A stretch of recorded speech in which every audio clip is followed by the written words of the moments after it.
신약 127쪽에 있습니다. 누가복음 18장 31절부터 43절 말씀을 저와 여러분이 번갈아서 교독하시도록 하겠습니다. 예수께서 12제자를 데리시고 이르시되 보라 우리가 예루살렘으로 올라가노니 선지자들을 통하여 기록된 모든 것이 인자에게 응하리라. 희롱을 당하고 능욕을 당하고 침뱉음을 당하겠습니다.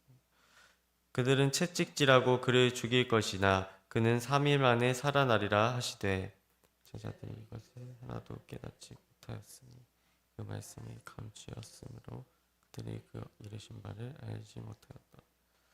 여리고에 가까이 가셨을 때에 한 맹인이 길가에 앉아 구걸하다가 우리가 지나감을 듣고 이 무슨 일이라고 부른데 그들이 나사렛 예수께서 지나가신다 하니 외쳐 이르되 다윗의 자손 예수여 나를 불쌍히 여기소서 하거늘 앞서 가는 자들이 그를 꾸짖어 잠잠하라 하되 그가 더욱 크게 소리질러 다윗의 자손이여 나를 불쌍히 여기소서 하는지라 가까이 오매 물어 이르시 내게 무엇을 하여 주기를 원하느냐 이르되 주여 보기를 원하나이다.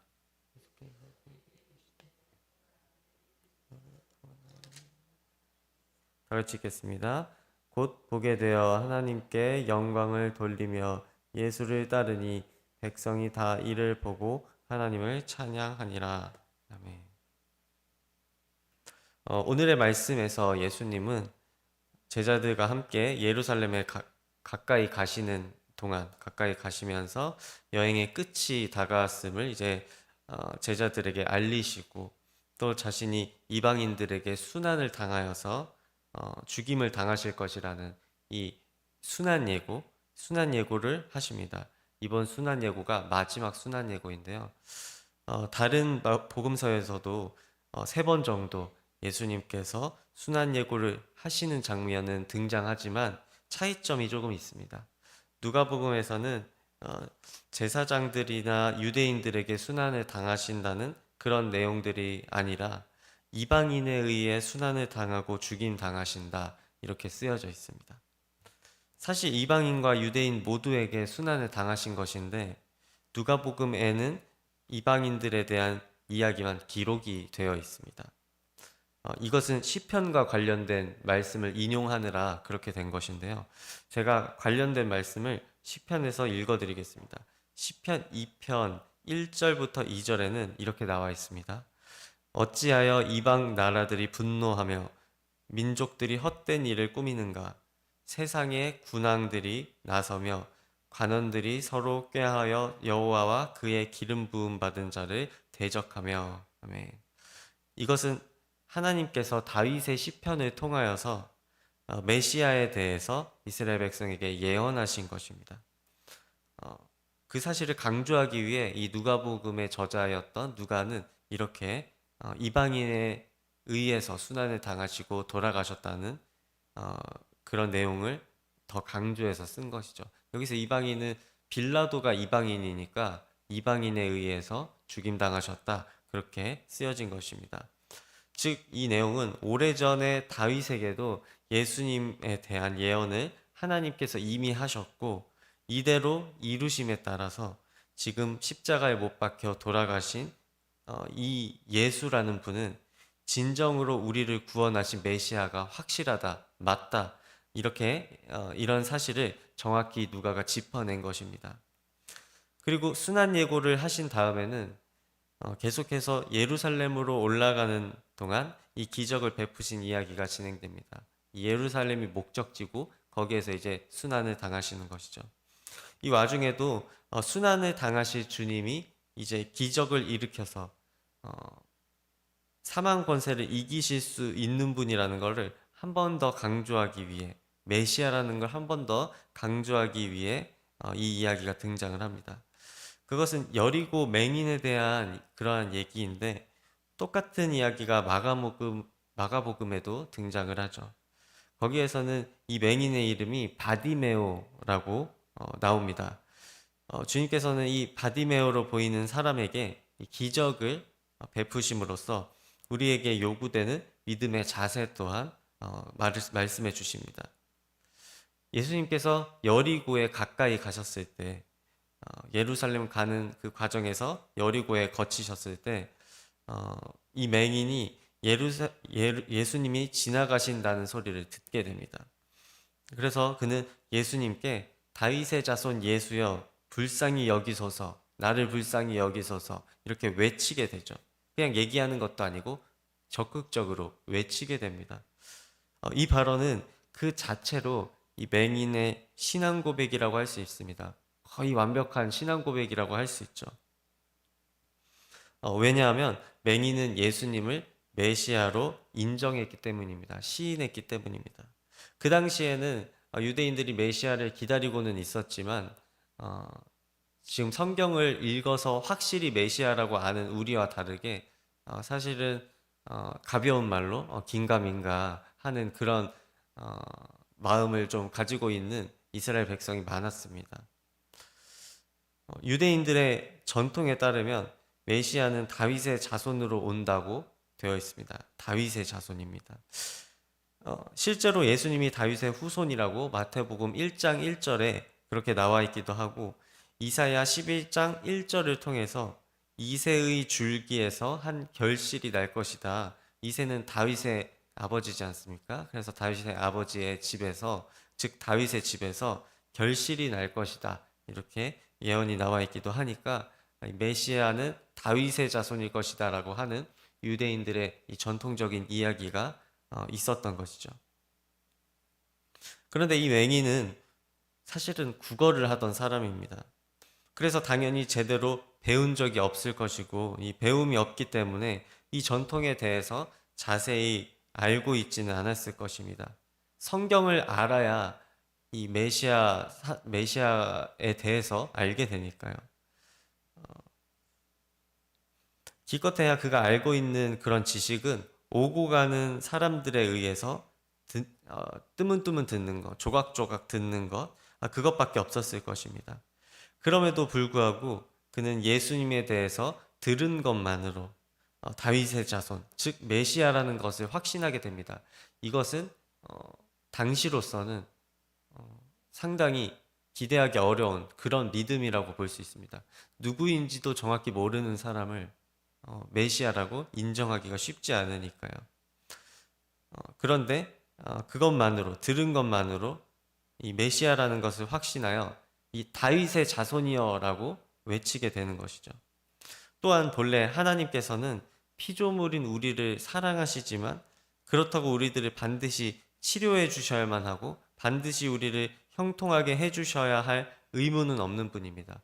그렇기 때문에 우리가 하나님께 기도하며 간구할 때에는 요구하는 것처럼 기도하지 않고 우리를 불쌍히 여겨 주옵소서, 불쌍히 여겨 주시어서 무엇을 부탁드립니다, 요청드립니다. 이렇게 하고 이렇게 기도를 해야 하죠. 그런데 바디메오는 나를 불쌍히 여기소서라고 말합니다. 다윗의 자손이여라고 하는 그 고백과 나를 불쌍히 여겨 주시옵소서 하는 그 고백으로 예수님을 구주로 시인하는 동시에 주님께 건강하게 간구하는 그 믿음이, 건강한 방향으로 간구하는 그 믿음이 이 맹인에게 있었던 것입니다. 그래서 바디메오가 다윗의 자손이여 나를 불쌍히 여기소서라고 말한 것은 완벽한 신앙 고백이라고 말할 수가 있습니다. 또한 이 맹인은 다른 사람들이 제지하는데도 더욱 소리를 높여 얘기를 반복합니다. 이것은 건강한 믿음을 가지고 있는 데다가 그 믿음대로 행동할 수 있는 뚝심도 있다는 것으로 볼 수 있습니다. 우리는 때때로 하나님을 믿는 대로 그 소신을 밀고 나가야 하는 때가 있습니다.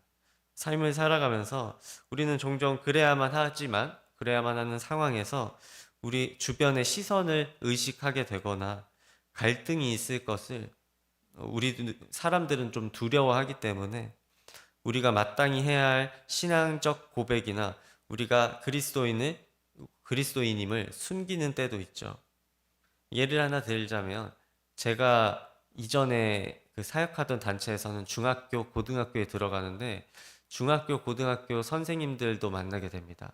중학교, 고등학교의 선생님들도 만나서 신방하고 대화를 하다 보면 중고등학교에서 자신이 그리스도인인 교사임을 밝히는 건, 다시 말해 기독교사임을 밝히는 건 상당히 어려운 일이라고 합니다. 기독교사임을 밝히는 것만으로 자신을 보는 주변 교사들의 시선이 달라지기 때문입니다. 그래서 식당에서, 학교 식당에서 밥을 먹을 때도 원래는 식기도를 우리가 주변 시선과는 상관없이 하나님께 올려드리는 것이기 때문에 식기도도 해야 하지만 식기도를 안 할 때도 있다는 겁니다. 왜 그러냐고 물으니, 그렇게 행동을 한다면 기독교사인 것으로 주변에게 알려지게 되고, 그렇다면 좀 특이한 교사, 좀 별종, 이렇게 알려질 것이 조금은 두려운 마음도 있으셔서 기독교사임을 숨기고 그 밥을 먹거나, 아니면 식기도는 하더라도 자신이 기독교사임을 티내거나 나는 하나님을 믿는다, 이렇게 증언하는 것은 하지 않는다는 것입니다. 이처럼 이런 상황에서 우리들은 적어도 어떤 상황에서도 주님을 나의 구주로 시인해야 하고, 다른 이들에게 나는 하나님을 믿는다라고 얘기할 수 있어야 합니다. 그리고 그것을 부끄러워하지 않고 자랑스러워할 때, 제지를 당해도 그 확신의 목소리를 높일 때 주님께서는 그런 우리 믿음을 주목하십니다. 그래서 주님은 이 맹인의 눈을 치료해 주시게 되는 것이죠. 또한 이 믿음은 또 주목할 만한 점이 좀 있습니다. 이런 믿음을 추구하며 살아간다면 그것이 올바른 신앙이기 때문에 성령님이 그 말과 행동에 임재하셔서 주변까지 영향을 미친다는 것입니다. 이 믿음이 세상도 변화시킬 수 있다는 것이죠. 오늘의 말씀 42절, 43절을 함께 읽어보도록 하겠습니다. 42절부터 43절 말씀을 저와 여러분이 함께 읽어보도록 하겠습니다. 시작. 예수께서 그에게 이르시되 보라, 내 믿음이 너를 구원하였느니라 하시매, 곧 보게 되어 하나님께 영광을 돌리며 예수를 따르니 백성이 다 이를 보고 하나님을 찬양하니라. 아멘. 예수께서 그에게 이르시되 내 믿음이 너를 구원하였느니라 라고 하시죠. 여기서 내 믿음, 네 믿음, 이것이 과연 무엇일까요? 어떤 믿음일까요? 내 믿음은 무슨 믿음일까요? 하나님을 자랑스러워하는 믿음, 그것이 바로 이 말씀에서 예수님께서 바디메오에게 말씀하시는 내 믿음입니다. 내 믿음이 너를 구원하였느니라. 하나님을 자랑스러워하는 믿음, 예수님을 자랑스러워하는 믿음이 바로 내 믿음입니다. 신앙으로 인해 갈등이 있더라도 하나님을 우리가 자랑스러워할 때 하나님은 그 믿음을 보시고 전혀 예상치 못한 일들을 행하십니다. 또한 이러한 믿음은 이 개인의 구원뿐만이 아니라 주변 백성이 하나님을 함께 찬양하는, 오늘 말씀에서 같이 백성이 함께 찬양을 했다고 나와 있는데, 다시 말해 내 주변 세상을 변화시키게 되는 그런 역사에도 참여하게 되는 것입니다. 실제로 우리는 이런 일을 종종 목격합니다.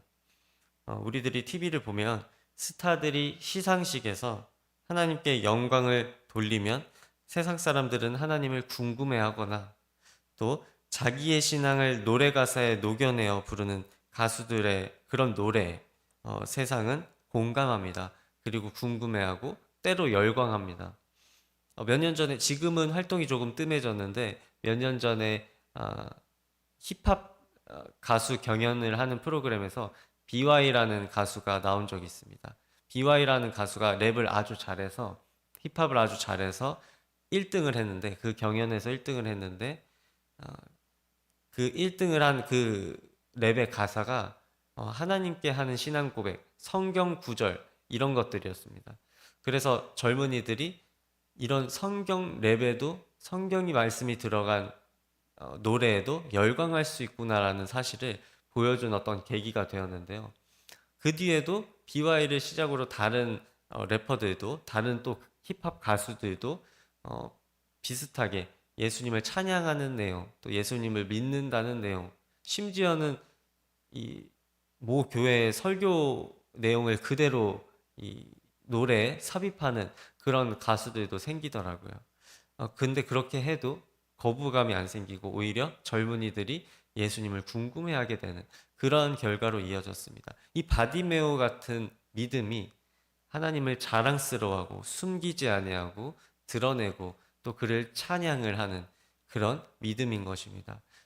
또한 그 믿음은 나뿐만 아니라 나의 삶뿐만 아니라 주변 사람들의 삶에도 영향을 끼치고 주변에도 그 삶을 변화시킬 수 있는 그런 원동력을 성령님께서 임재함으로 주신다는 겁니다. 어, 예수님을 믿는 것을 시인하고 우리가 우리 이웃의 좋은 친구가 되어주는 것, 그것만으로 선교가 되기도 합니다. 선교가 사실 복잡하지 않습니다. 우리가 이웃의 좋은 친구가 되어주는 것만으로, 그리고 예수님을 믿는 것을 시인하고 그 신앙을 자랑스러워하면 하나님께서 그 신앙을 기뻐해 주시고 우리를 주의를 변화시켜 주시며 나 자신 또한 그 믿음으로 인하여 살아갈 수 있게 주님께서 만들어 주실 것입니다. 사랑하는 오늘의 소망교회의 모든 지체들에게 이러한 신앙을 시인할 수 있는 믿음과 또 행동할 수 있는 결단력과 그 믿음으로 인해 주변이 변화될 수 있는 능력을, 성령의 능력을 주님께서 선사하여 주시기를 간절히 소망합니다. 제가 기도하겠습니다. 하나님 아버지, 오늘 우리는 이 여리고 맹인의 그 믿음을 살펴보았습니다. 그 믿음은 하나님을 자랑스러워하는 믿음이며 하나님을 숨기지 않는 믿음이며 주님에게 건강한 방법으로 간구하는 우리 자신을 낮추는 그러한 기도들이었습니다. 그러한 신앙 고백들이었습니다. 그런 신앙 고백을 할 때 하나님께서 우리들의 마음을 기쁘게 받아주실 줄을 믿습니다. 또한 그런 기쁘게 받아주신 그 마음을 바탕으로 주님께서 우리의 삶을 변화시켜 주시옵고 또한 그렇게 고백하는 우리 주변의 삶도 주님께서 영향을 끼치셔서 우리 주변의 많은 사람들이 우리들을 보고 우리들이 빛과 같이 빛의 자녀와 같이 우리의 선한 행실이 그리고 우리의 신앙 고백들이 빛나서 남들이 우리들을 보고 하나님을 궁금해하게 되는 또한 하나님을 믿게 되는 그러한 역사가 있을 수 있도록 주님 임재하여 주시옵소서. 이 모든 것 예수님의 이름으로 기도드립니다. 아멘. 찬송가 361장 1절과 4절